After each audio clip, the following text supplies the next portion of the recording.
Sri TV நேயர்களுக்கு வணக்கம். ஸ்ரீ டிவியுடைய தேர்தலுக்கு பிந்தைய கருத்து கணிப்பு, கோட்டையை பிடிக்கப் போவது யார் நிகழ்ச்சிக்கு உங்களை வரவேற்கிறேன்.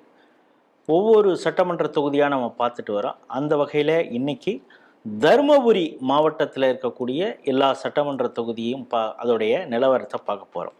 அந்த வகையில் தருமபுரி மாவட்டத்தில் இருக்கக்கூடிய பாலக்கோடு சட்டமன்ற தொகுதியை குறித்து தான் பார்க்க போகிறோம்.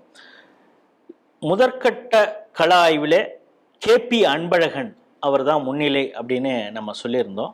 தற்போதும் அதுதான் தொடர்கிறதா அப்படிங்கிறத பார்க்கணும். KP Anbazhagan doctor S Senthilkumar, அவரை சமூக வலைத்தளங்களில் வேற ஒரு செந்தில்குமார்னு சொல்லுவாங்க. உங்களுக்கு புரிகிறது மாதிரி சொன்னால் போண்டா செந்தில்னா சொல்லுவாங்க. நம்ம ஆனால் அப்படி சொல்லக்கூடாது. பூபதி ஆர் கோபி தாவேக்கா சார்பாக அவங்கெல்லாம் போட்டி போடுறாங்க.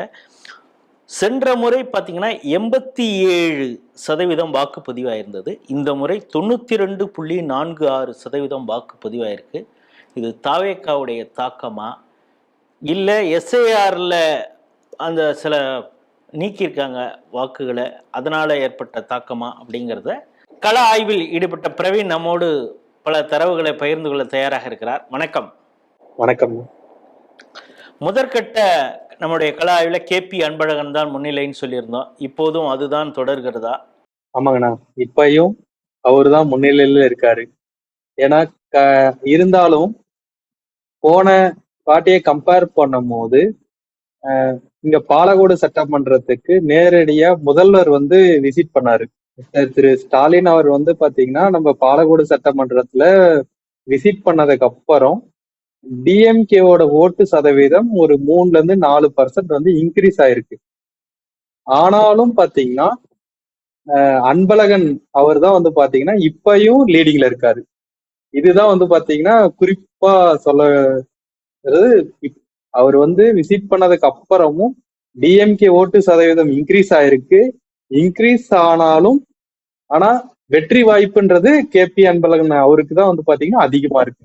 நீங்க ஸ்டாலின் பிரச்சாரம் பண்ணாரு அப்படிங்கிறீங்க. அதே நேரத்தில் திரு கேபி அன்பழகன் அவர்களுக்கு அன்புமணி ராமதாஸ் ஏன் கேபி அன்பழகன் வெற்றி பெற வேண்டும் அப்படின்னு அவர் பேசி அந்த பிரச்சாரம் பெரிய அளவில் அந்த மக்கள்கிட்ட போய் சேர்ந்ததுங்கிறதையும் பார்க்குறோம்.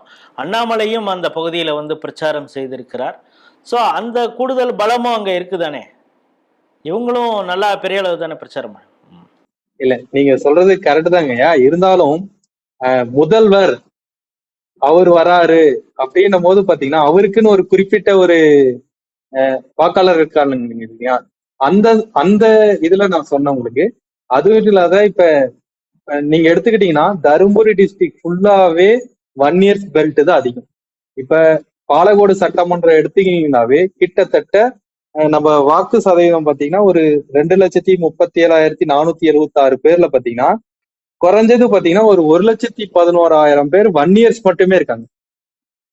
அப்படி இருக்கும் போது பாத்தீங்கன்னா இப்ப நம்ம அன்பழகன் ஐயாவும் சரி இல்ல அன்புமணி ஐயாவும் சரி, இவங்க 2 பேரும் பிரச்சாரம் பண்ணும் போது அது ஈஸியா எடுத்துப்பாங்க. ஏன்னா அவர் வெளியிலிருந்து வராரு ஸ்டாலின் அவர்கள். ஆனா பாத்தீங்கன்னா இங்க தருமபுரி டிஸ்ட்ரிக்டை பொறுத்த வரையும் அன்பழகன் அவர் பாத்தீங்கன்னா இங்க ஒருத்தருக்கும் ஒவ்வொரு வீட்டுல இருக்கிற ஒரு ஆள் மாதிரி. அதே மாதிரி பாத்தீங்கன்னா அன்புமணி அவரையும் பாத்தீங்கன்னா இங்க இருக்கிறவங்க நிறைய பேரு சகோதரர், அண்ணா அந்த மாதிரிதான் யோசிச்சுட்டு இருக்காங்க. ஒரு தலைவர்ன்றதை விட ஒரு நம்ம வீட்டுல ஒரு ஆளு அந்த மாதிரி யோசிச்சுட்டு இருக்காங்க. அதனாலதாங்க குறிப்பா அந்த மாதிரி சொல்லணும். அண்ணாமலை அவரை பொறுத்தவரையும் பாத்தீங்கன்னா அவருக்கான கூட்டம் உங்களுக்கே தெரியும். நம்ம பாஜகல இருக்கிற 3/4 பேரு வந்ததுக்கு காரணம் ஒண்ணு மோடிஜி, அடுத்தது பாத்தீங்கன்னா தமிழ்நாட்டுல அண்ணாமலைஜி.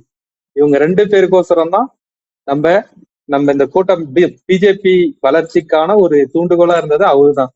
அவர் சொன்ன உடனே நம்ம ஆளுங்க பிரச்சாரத்துல அதிகமா ஈடுபட ஆரம்பிச்சிட்டாங்க. இப்ப பாத்தீங்கன்னா எல்லாருமே இப்ப ஏடிஎம்கேனா ஏடிஎம்கே பிரச்சாரம் பண்ணுவாங்க, டிஎம்கேனா டிஎம்கே பிரச்சாரம் பண்ணுவாங்க.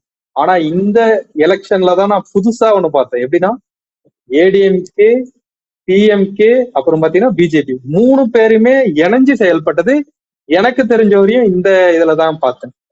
அப்படின்னும் போது அவங்க இணைஞ்சு செய்யும் போது வெற்றி வாய்ப்பு அதிகமா இருக்கிறதுன்றது ஒரு சுலபமா அந்த வெற்றி கனியை பறிக்கிறதுக்கு வாய்ப்பு இருக்கு. சரி, தாவேக்கா இங்கே எந்த அளவுக்கு தாக்கத்தை ஏற்படுத்தி இருக்கிறது? எங்கே பார்த்தாலும் பெண்கள், இளைஞர்கள்லாம் நிறைய பேர் தாவேக்காவுக்கு தான் ஓட்டு போட்டாங்கன்னு எங்கள் எல்லா பகுதியிலும் சொல்லிட்டு இருக்காங்க. சோஷியல் மீடியாலாம் அதான் போயிட்டு இருக்குது. பாலக்கோடுல எப்படி? சார், அது டிவிக்கே பொறுத்தவரையும் பாத்தீங்கன்னா, நான் குறிப்பா லாஸ்டா சொன்ன மாதிரி தான். இந்த யங்ஸ்டர்ஸையும் அந்த பெண்களையும் வந்து பாத்தீங்கன்னா ஈஸியா அவருடைய பேச்சுக்கு வந்து கவர்ந்திருக்கு. அதனால வந்து பாத்தீங்கன்னா அந்த யங்ஸ்டர்ஸ் ஓட்டு வந்து பாத்தீங்கன்னா நம்ம பாலக்கோடு சட்டமன்றத்துல வந்து பாத்தீங்கன்னா கிட்டத்தட்ட ஒரு 12% வரையும் இருக்கு. இப்ப நான் வேணா லாஸ்ட் டைம் பார்க்கும் போது பிரச்சாரத்துக்கு முன்னாடி ஒரு 5% இருந்து 6% தான் இருக்கும்னு நினைச்சோம். பட் ஆனா இப்ப போலிங் அப்ப நம்ம கேட்கும் போது இல்ல தரவுகளை பார்க்கும் போது பாத்தீங்கன்னா ஒரு 12% வரையுமே வந்து பாத்தீங்கன்னா இந்த பாலக்கோடு சட்டமன்றத்துல டிவி கேக் இருக்கு. இது யாரை பாதிக்கும்? இது குறிப்பா பாத்தீங்கன்னா எல்லாமே நியூ ஓட்டர்ஸ், புதுசா ஓட்டு போடுறவங்களையும், அதுவும் இல்லாத பாத்தீங்கன்னா யங்ஸ்டர்ஸ். இதுல இன்னொன்னு பாத்தீங்கன்னா இந்த கம்யூனிட்டி பேஸ்ல பாத்தீங்கன்னா இந்த பிற்படுத்தப்பட்டோர் அவங்க ஓட்டு வந்து பாத்தீங்கன்னா மேக்சிமம் அவரை தான் போய் சேருது. டிவி கேக்கு தான் மாறணும் போது இது டிஎம்கேக்கு தான் பாதிப்புன்ற ஒரு கருத்துலதான் நம்ம இது பாக்குற மாதிரி இருக்கு. இப்போ உங்களை பொறுத்தளவு பாலக்கோடு சட்டமன்றம் மீண்டும் கேபி அன்பழகன் தான் வெற்றி பெறுவார் அப்படின்னு உறுதியாக நம்புறீங்க? கண்டிப்பாங்க. தருமபுரி மாவட்டம் பாலக்கோடு சட்டமன்ற தொகுதியுடைய தேர்தலுக்கு பிந்தைய கருத்து கணிப்பு தான் பார்க்குறோம். நம்முடைய முதற்கட்ட கள ஆய்விலும் கூட கேபி அன்பழகனுக்கு முன்னிலை இருக்கிறது அப்படின்னு சொன்னோம். ஆனால் அந்த நேரத்தில் வந்து 6லிருந்து ஒரு 8% தாவேக்காவிற்கு வாக்கு இருக்கும் அப்படின்னு நம்ம பேசியிருந்தோம். ஆனால் இப்பொழுது வந்து ஒரு 12% வரைக்கும் அங்கே புதிய தலைமுறை வாக்காளர்கள், இளம் பெண்களுடைய வாக்கு இதெல்லாம் அவருக்கு போகிறதுனால 12% வரைக்கும் போகும் அப்படின்னு சொல்கிறாங்க. அது முதற்கட்ட வாக்காளர்களே கூட அதிகமாக அவங்க திமுகவுக்கு போடுவதற்கான வாய்ப்பு இருக்குது. இன்னும் குறிப்பாக சமூக ரீதியாக பார்த்தோன்னா பட்டியல் சமூகத்தினர் தான் அதிகமாக தாவேக்காவுக்கு போகிறது மாதிரி இருக்குது. 1 இயர் பெல்ட் அது வந்து கன்சாலிடேட் ஆகிருக்கு. அது கேபி அன்பழகனுக்கு தான் அந்த ஆதரவு இருக்கிறது அப்படின்னு பார்க்குறோம். கடைசி கட்டமாக திமுக சார்பாக போட்டியிட்டவர் அவருடைய தாத்தா பேர்லாம் சொல்லி நானும் 1 இயர் தான்லாம் அவர் ரொம்ப கஷ்டப்பட்டு எங்கே பார்த்தாலும் பிரச்சாரம் பண்ணார். ஆனால் அவர் எம்பியாக இருக்கும் பொழுது எங்கு பாதிரியார், எங்கு இமாம் இருக்கிறார், எங்கே கடவுள் இல்லைன்னு சொல்லக்கூடியவங்களாம் எங்கே இருக்கிறாங்கன்னு ஒரு பூஜைக்கு கேட்ட அந்த இதெல்லாம் சமூக வலைதளங்களாக பெரிய அளவு வைரலானது அந்த தேர்தல் காலத்திலையும். ஆகவே அந்த கேண்டிடேட்டையும் மக்கள் எடை போடுறாங்க அப்படிங்கிறதான் சொல்கிறாங்க. கூடவே அண்ணாமலை, அன்புமணி ராமதாஸ் ஆகியோர் வந்து கேபி அன்பழகனுக்காக இந்த தொகுதியில் கண்டிப்பாக அவர் ஜெயிச்சாகணும் அப்படிங்கிறது மாதிரியே பிரச்சாரம் பண்ணார். அதே நேரத்தில் முதல்வரும் அங்கே வந்து பிரச்சாரம் செய்திருக்கிறார். இதனால் திமுகவுடைய வாக்கு வங்கி உயரலாம், ஆனால் கேபி அன்பழகன் தான் வெற்றி பெறுவார் அப்படிங்கிறது ஸ்ரீ டிவியுடைய தேர்தலுக்கு பிந்தைய கருத்து கணிப்பு சொல்கிறது. மீண்டும் வேறொரு சட்டமன்ற தொகுதியில் சந்திப்போம். நன்றி, வணக்கம்.